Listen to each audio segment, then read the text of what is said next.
A paz do Senhor. Dando continuidade ao nosso estudo sobre as 7 cartas enviadas pelo Senhor Jesus Cristo às 7 igrejas da região da Ásia que estão escritas no livro do Apocalipse, neste momento nós iremos ler a primeira carta do capítulo 3, que seria a quinta igreja, a igreja de Sardes. A carta diz assim: ao anjo da igreja de Sardes escreve: isso diz o que tem os 7 Espíritos de Deus e as 7 estrelas. Conheço as tuas obras, tem nome de que vives, mas está morto. Sê vigilante, e confirma o restante que estava para morrer, pois não tenho achado as tuas obras perfeitas diante do meu Deus. Lembra-te, pois, do que recebeste e ouviste, e guarda-o, e arrepende-te.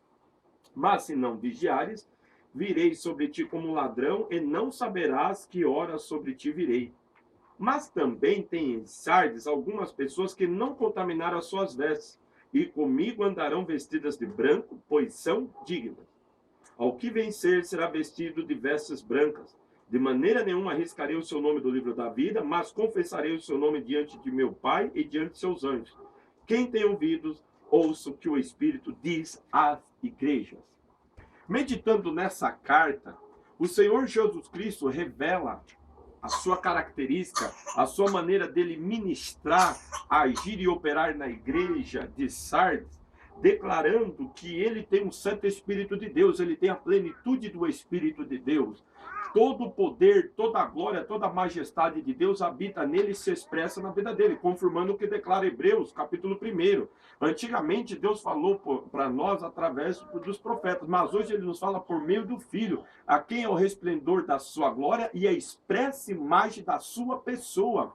2:9 de Colossenses diz que nele habita corporalmente toda a plenitude da divindade. E no Evangelho de João, capítulo 1, nos declara que nele está a vida e a vida é a luz dos homens, e que ele revelou a glória do Pai Celestial e trouxe a graça e a verdade para com as nossas vidas. Então Jesus Cristo está declarando que ele tem um certo Espírito de Deus e que ele também tem as 7 estrelas. As 7 estrelas são 7 anjos. Quer dizer, os anjos, os ministros das igrejas, os ungidos do Senhor, chamados, capacitados pelo Senhor e enviados para estar apacentando, edificando e aperfeiçoando os santos para a grande obra de Deus e para preparar um povo exclusivamente dele, zeloso de boas obras, que agem por intermédio do Espírito Santo. Todos eles vêm do Senhor Jesus Cristo e é uma expressão do Senhor Jesus Cristo por intermédio da igreja, que é o seu corpo na face da terra. E por que o Senhor Jesus Cristo se revelou dessa maneira? Ele diz que ele conhecia as obras daquela igreja. E qual era o detalhe? Que ela tinha nome de que vive, mas está morta. Ela tinha nome que vivia, mas estava morta. Não morta fisicamente, mas morta espiritualmente. Por quê? Porque a igreja é o corpo de Cristo na terra. E Jesus nos ensina, através da carta de Paulo aos Efésios, no capítulo 1, versículo 21 em diante, que a igreja é o corpo de Cristo, a plenitude daquele que cumpre tudo e em todos. Quer dizer, a igreja é o habitáculo da plenitude de Deus sobre a face da terra por intermédio do Espírito Santo para levar o testemunho de Jesus Cristo. E o que é a vida da igreja? A ação do Espírito Santo, a manifestação do Espírito Santo, a confirmação da palavra da fé com os sinais que se acompanham, curas divinas, libertação de alma, transformação de vida, batismos com o Espírito Santo, restauração, restituição, prosperidade e ações que manifestam a grandeza e a majestade que é o Evangelho, porque o apóstolo Paulo nos declara que o Evangelho é o poder de Deus para todo aquele que crê. Mas a igreja de Sardes, ela tinha nome de igreja, era uma comunidade que adorava o Senhor Jesus Cristo, que estavam na presença de Deus, mas não eram mais participantes dos poderes e das virtudes espirituais que foram oriundas do Senhor Jesus Cristo. Por isso Jesus falou: olha, eu tenho o 7 Espíritos de Deus e os 7 anjos na minha mão. Ele fala assim: sê vigilante e confirma o restante que estava para morrer, pois não tenho achado as tuas obras perfeitas diante de Deus. Aqui está o segredo. Eles não eram vigilantes. E outra coisa, as obras deles não eram perfeitas diante de Deus. Perfeita aqui vem de pleru, que significa concluir, completar, ir até o fim, preencher todas as coisas e realizar tudo. As obras deles eram incompletas, eram imperfeitas. Era aquele povo, era aquela igreja que começava um propósito de oração, mas não iam até o fim, que começava um propósito de jejum, mas não faziam até o fim e nem todos participavam, que começava uma atividade de buscar, ser cheio e revestido do Espírito Santo, mas nem todos estavam sedentos e ansiosos e desejosos de ministrar a palavra, de aprender a palavra, mas nem todos estavam com a mente aberta para absorver a palavra e deixar ela agir no coração. Era um povo que queria expressar a fé, mas não confessavam a fé e nem declaravam a palavra de Deus. Resultado, as obras deles não eram completas diante de Deus. E obras incompletas não têm a vida completa, não têm a ação de Deus completa. Por isso Jesus falou, ser vigilante, ser sóbrio, ser atento, ser uma pessoa criteriosa nos mínimos detalhes e seja compromissada. E o confirmar aqueles que estavam para morrer é o seguinte, no meio dessa igreja também tinha homens e mulheres cheios do Espírito Santo, dedicados, zelosos, usados pelo Deus vivo e que viviam a plenitude do Evangelho. Então essas eram pessoas consolidadas, confirmadas, estabelecidas. Então elas deviam permanecer para que não viesse morrer também, para que não viesse se esfriar espiritualmente e ser como os demais. Você que é um servo do Deus vivo, nunca perca a presença de Deus na tua vida, nunca perca o gozo, a alegria e a presença do Espírito Santo atuante em teu coração. Nunca permita que a tua religiosidade seja maior do que a tua espiritualidade, porque um homem espiritual viverá a vida plena com Deus e conhecerá as grandezas, as maravilhas, as profundezas do Evangelho e a confirmação dele pelos sinais que acompanham a palavra de Deus. Aí Jesus declara assim, lembra-te, pois, do que recebestes e ouvistes, e guarda-o, e arrepende-te. Lembra do que você recebeu, a presença de Jesus Cristo, o selo do Espírito Santo, o penhor do Espírito Santo, o testemunho do Espírito Santo, como diz Paulo em Romanos, todos aqueles que são guiados pelo Espírito de Deus são filhos de Deus, o revestimento de poder na sua vida, as expressões dos dons espirituais, o fruto do Espírito, a alegria, o prazer, o gozo de estar lendo a palavra, orando, jejuando, cultuando ao Senhor, sendo participante da igreja, aquele entusiasmo, aquela motivação. Lembra-te disso, recorde disso e busque novamente a tua vida. E aquilo que você tem ouvido, o que Deus faz, o que Deus realiza, o que Deus fez e realizou e vai fazer e realizar por intermédio do testemunho das Escrituras. Nas Escrituras nós conhecemos os planos, os propósitos, a mente e o pensamento de Deus para que possamos crescer, amadurecer e sermos uma bênção diante do Senhor. Quer ver um exemplo? 1 Timóteo, capítulo 4, versículo 15 e 16, Paulo diz a Timóteo e a toda a igreja de Éfeso, medita estas coisas, ocupa-te nela, para que o teu progresso seja manifesto a todos. Quem medita e se ocupa nas coisas de Deus, o seu progresso, crescimento, desenvolvimento vai ser conhecido e manifesto a todos. Tem cuidado de ti mesmo e da doutrina. Zele, persevere nestas coisas, porque fazendo isto, te salvarás tanto a ti mesmo como aos que te ouvem. Olha que conselho maravilhoso. 2 Timóteo, capítulo 1, versículo de número 13 diz, conserva o modelo das sãs palavras que de mim tens ouvido, na fé e no amor que é em Cristo Jesus.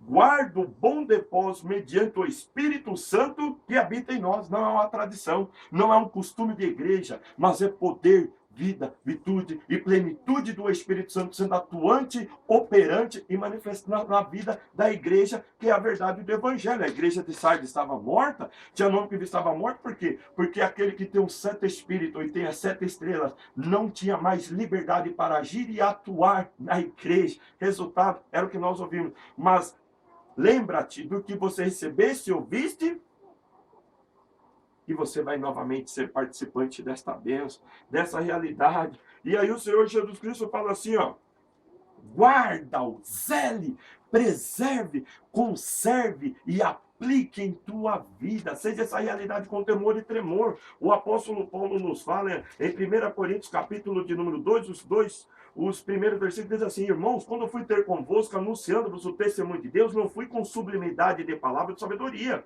pois nada me propus saber entre vós, senão a Jesus Cristo e crucificado. Eu estive convosco em fraqueza, em temor e em grande tremor. A minha palavra e a minha pregação não consistiram em palavras persuasivas de sabedoria humana, mas em demonstração do Espírito e de poder, para que a vossa fé não se apoiasse na sabedoria dos homens, mas no poder de Deus. Essa é a realidade do Evangelho, essa é a realidade da palavra de Deus. Hoje em dia, muitos querem os costumes, as tradições, as experiências passadas, os conhecimentos, as profundezas teológicas. Deus não quer nada disso. Isso é importante, mas o que Deus quer é ser cheio, abundante, transbordante, pleno do Espírito Santo de Deus, ter a palavra de vida, a palavra de fé, a palavra de autoridade, a palavra que traz a vida plena, abundante, gloriosa, em nome do Senhor Jesus Cristo, no meio do seu povo na igreja. Aí Jesus declara: mas se não vigiares, virei sobre ti como um ladrão, e não saberás a que hora virei sobre ti. Se a pessoa não vigiar e não ficar atento, ele vai perder o privilégio. Ele vai perder a realidade e a grandeza, porque se ele já não tem a vida espiritual, o Senhor vem e afasta-se dele. Resultado, a pessoa não sabe, fica insensível, fica totalmente imperceptível das realidades espirituais. Mas vale a pena ouvir o conselho de Jesus Cristo, aplicar isso em nossas vidas. E aí, quando o Senhor vier, ele vai vir não para nos afastar, mas para manifestar coisas gloriosas, íntimas, profundas e plenas da sua palavra, que nos traz o Evangelho. Aí nos diz assim, 4.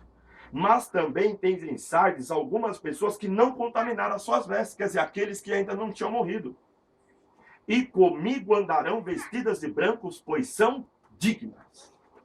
Não se contamine, não se misture, não se deixe influenciar por as coisas do mundo, pela religiosidade, pelo espírito de frieza, pelo espírito de tradição, pelo espírito de costume. Ande com Jesus, esteja na presença de Jesus, ande seguindo os passos do Senhor, e você vai estar sempre vestido de vestes brancas espirituais, lavadas e embranquecidas pelo sangue do Cordeiro, e brilhante e resplandecente pelo reflexo do Espírito de Deus em sua vida. E Jesus vai declarar que você é digno disso, e não somente aqui, mas você terá a certeza e a convicção que lá no céu, na volta do Senhor Jesus Cristo, na manifestação do reino dele, você tem uma herança e um grande galardão na presença de Deus. É promessa e declaração do Senhor. Aí o que o Senhor declara: o que vencer será vestido de vestes brancas. Aqui já anda vestido de branco, e lá vai ser vestido de vestes brancas. De maneira nenhuma arriscarei o seu nome do livro da vida. Bendito é o nome do Senhor.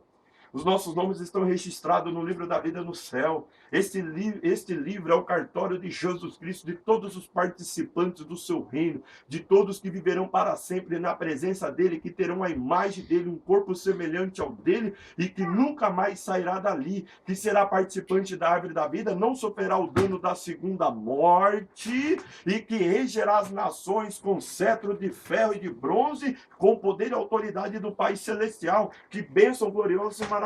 Aí nos diz assim: mas confessarei o seu nome diante de meu Pai e diante dos seus anjos. Aqui está o segredo que rege, explica e esclarece esta carta.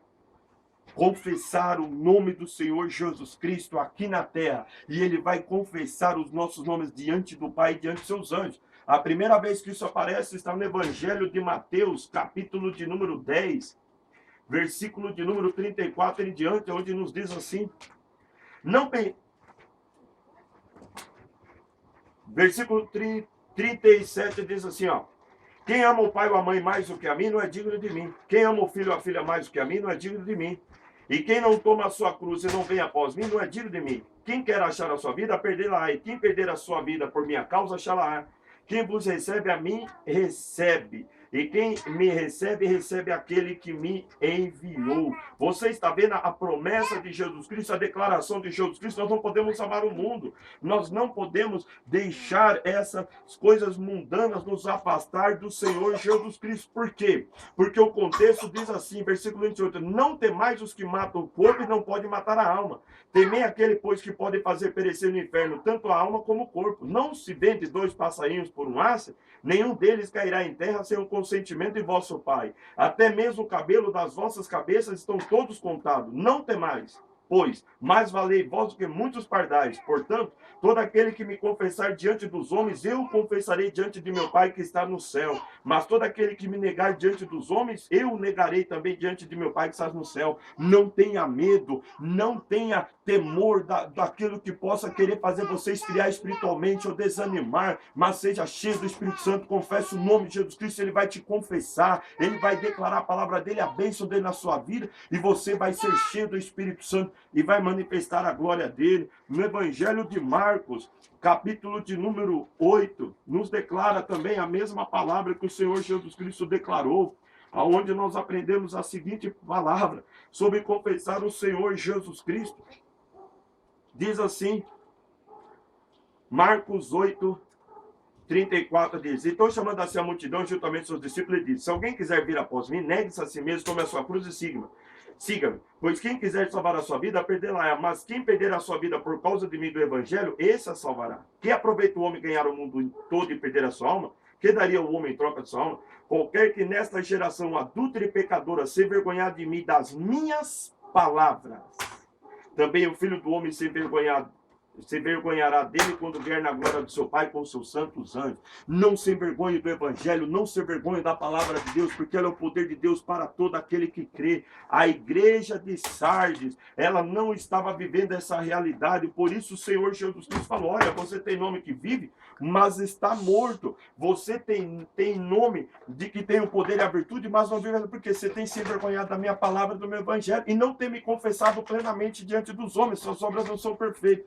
Por isso, mude a sua vida, transforme a sua vida, viva a plenitude do Evangelho, confesse o nome do Senhor Jesus Cristo, seja cheio do Espírito Santo. E o que Jesus falou aqui: seja vigilante, lembra-te, pois, o que recebeste, ouviste, guarda e arrepende-te. E o resultado, você vai viver a plenitude de Deus, na plenitude da sua vida, cheio do Espírito Santo. E eu termino esta carta, essa meditação, declarando: o ensinamento de Jesus Cristo continua sendo atual, porque diz: quem tem ouvido, ouça o que o Espírito diz à igreja. O Espírito Santo, ele vem convencer o homem do pecado, da justiça e do juízo, para nos levar ao Senhor Jesus Cristo, nos tornar participantes de Jesus Cristo, do Evangelho e da sua grandeza, da sua majestade.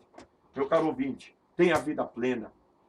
O que você recebeu através do Evangelho, o que você tem ouvido através das pregações da palavra de Deus, guarde, zele isso, e ela se tornará realidade, se cumprirá em sua vida, e todos verão a glória, a bênção, a plenitude de Deus em ti, através de ti, e o reino de Deus se expressará plenamente na tua vida e na tua igreja, no meio do seu povo. E aqueles que estão esfriando espiritualmente, aqueles que estão abrindo mão e estão começando a perder essa virtude, seja você um exemplo, um modelo e uma influência positiva que atrai essas pessoas novamente a viver a realidade do fervor, do gozo, da alegria, da expressão e manifestação do Espírito Santo, porque ele é o selo para o dia da redenção, testifica de Jesus e manifesta a glória de Deus na terra. Por isso, como missionário do Senhor Jesus Cristo, e baseado nessa palavra, eu declaro sobre a sua vida, com o espírito de ressurreição e vida, com o espírito de poder e autoridade, com o espírito de renovação espiritual e de ação do Espírito Santo possa vir sobre a tua vida, te restaurar, te renovar, te vivificar e manifestar os planos e os propósitos de Deus abundantemente em tua vida, e que o nome do Senhor Jesus Cristo seja glorificado em ti, e que você não somente tenha nome de que vive, mas tenha vida e a tenha com abundância. Receba esta bênção em nome do Senhor Jesus Cristo, e que Deus te abençoe. Amém.